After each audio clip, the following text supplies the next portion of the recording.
నమస్తే అండి. పొద్దున్న నేను చికెన్ ఫ్రై చేస్తున్నాను. ఫస్ట్ నేనొచ్చి ఇక్కడ ఒక స్పూన్ ధనియాలు, కొద్దిగా కరివేపాకు, ఎండు కొబ్బరి, ఒక ఇంచు చెక్క, 2 లవంగాలు 4 లవంగాలు, 2 ఇలాచేసి, ఒక స్పూన్ జీలకర్ర వేసి వేపుకొని మిక్సీ పట్టేసుకున్నాను. ఇప్పుడు గ్యాస్ వెలిగించేసి పెనం పెట్టేసుకుని కొద్దిగా నూనె వేసి జీలకర్ర, పచ్చిమిరపకాయ వేసి బాగా వేగనివ్వాలి. ఇప్పుడు 2 ఎర్రగడ్డలు కట్ చేసుకుని అవి వేపుకోవాలి. అవి వేగుతూనే కరివేపాకు వేసి బాగా వేపుకోవాలి. ఇప్పుడు ఒక స్పూన్ అల్లం వెల్లుల్లి పేస్ట్ వేసి బాగా వేపుకోవాలి. అది వేగాక చికెన్ వేసుకోవాలి. చికెన్ వేసుకుని ఒక 5 నిమిషాలు బాగా కలుపుకోవాలి. ఇప్పుడు మన రుచి సరిపోయిన ఉప్పు వేసుకుని కొద్దిగా పసుపు వేసి బాగా వేపుకోవాలి.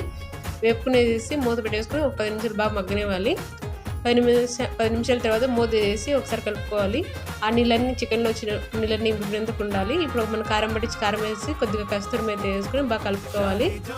కలుపుకొని ఒక 5 నిమిషాలు మళ్ళీ మగ్గనివ్వాలి. ఇందాక మనం పొడి చేసి పెట్టుకున్నది పొడి వేసేసి ఒకసారి బాగా కలుపుకోవాలి. కలిపేసుకొని మూత పెట్టేసుకొని మనం ఒక 5 నిమిషాలు మగ్గనివ్వాలి. ఇప్పుడు గ్యాస్ ఆపేసి కొద్దిగా నెయ్యి వేస్తే మనకు చికెన్ ఫ్రై అనేది రెడీ అయిపోతుంది.